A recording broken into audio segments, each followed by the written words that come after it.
Je suis le bon berger qui donne sa vie pour ses brebis.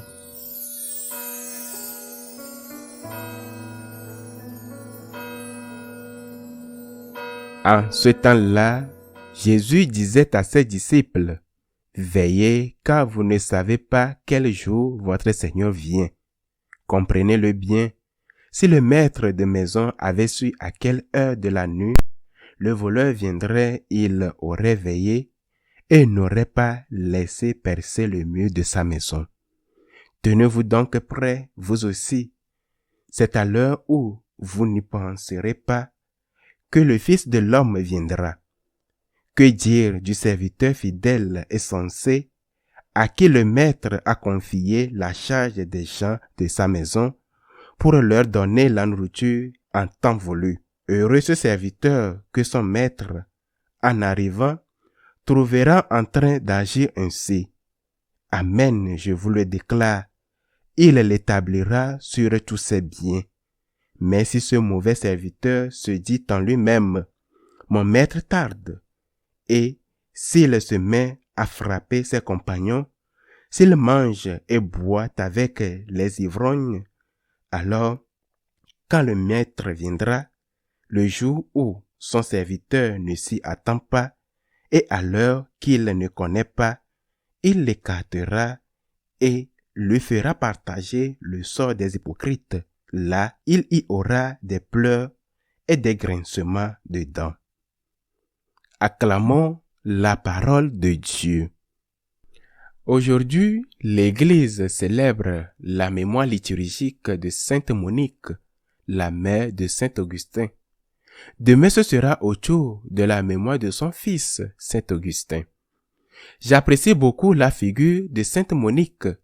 J'ai une grande dévotion pour elle. Je pense que c'est une sainte pour toutes les époques, mais bien sûr, tout particulièrement pour la nôtre. Je connais de nombreux parents qui se sentent en échec dans la tâche la plus importante de leur vie, celle de transmettre la foi à leurs enfants, cette foi qu'ils avaient eux-mêmes reçue de leurs aînés. D'autres, que je connais également, sont des convertis à un moment donné de leur vie, à un moment de leur âge si adulte. Ils ont rencontré le Seigneur et ont vécu une conversion profonde et magnifique.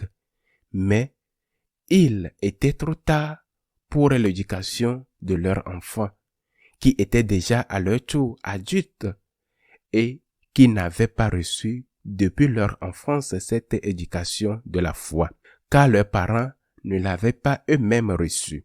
Et aujourd'hui, avec beaucoup de douleur, ils voient à quel point leurs enfants sont éloignés de Dieu et même d'une vie normale cohérente avec la foi de leurs parents.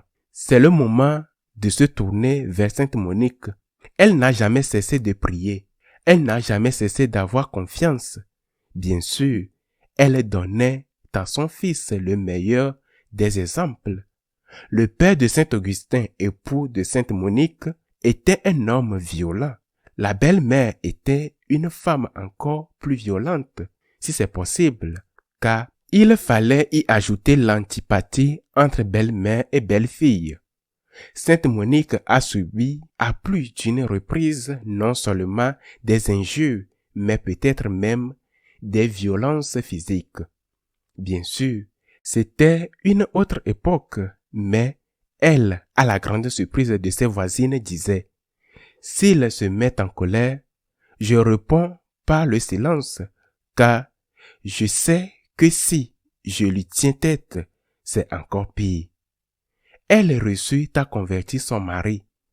Elle réussit à convertir sa belle-mère.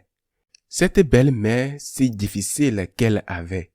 Et c'est là l'exemple qu'elle a donné à son fils très brillant, qui s'était distingué dès le début et qui menait une excellente carrière d'avocat à la cour de l'empereur qui se trouvait alors à Milan, car cette ville était plus proche de la frontière où se trouvaient les barbares. Un jour, Sainte Monique, qui avait accompagné son fils à Milan, s'entretint avec l'évêque de la ville et lui exposa la situation, lui expliquant à quel point elle souffrait pour l'âme de son fils brillant, certes, mais éloigné de Dieu, non baptisé et père d'un enfant né d'une relation hors mariage. L'évêque, voyant l'angoisse de cette femme, de cette mère, lui a dit une phrase qui est entrée dans l'histoire et que je voudrais rappeler aujourd'hui. Il dit, « On ne peut pas perdre un fils après tant de larmes. » Nous pensons parfois que nous ne pouvons prier à Dieu que pour nous-mêmes et que ce sont les autres qui doivent prier pour eux-mêmes. Ce n'est pas vrai. Ce n'est pas vrai. Je pense à la veuve de ce village de Naïn qui a supplié le Seigneur pour son fils mort. Comment ce dernier aurait-il pu prier pour lui-même? La veuve prie pour son fils mort. Le fils n'avait pas la foi. Il était mort. Mais la veuve prie avec foi et Dieu lui accorde le miracle. Les larmes d'une mère, les larmes d'un père sont plus puissantes devant Dieu qu'un char d'assaut ou d'une mitrailleuse. On ne peut pas perdre un fils après tant de larmes, lui a dit l'évêque, et elle a continué à prier, offrant sa douleur, offrant aussi son fils, un exemple de la façon dont la foi change la vie et rend capable d'être heureux au milieu des circonstances très difficiles. Jusqu'au jour où son fils a connu ce coup de conversion, cette chute de cheval que tous les convertis vivent symboliquement.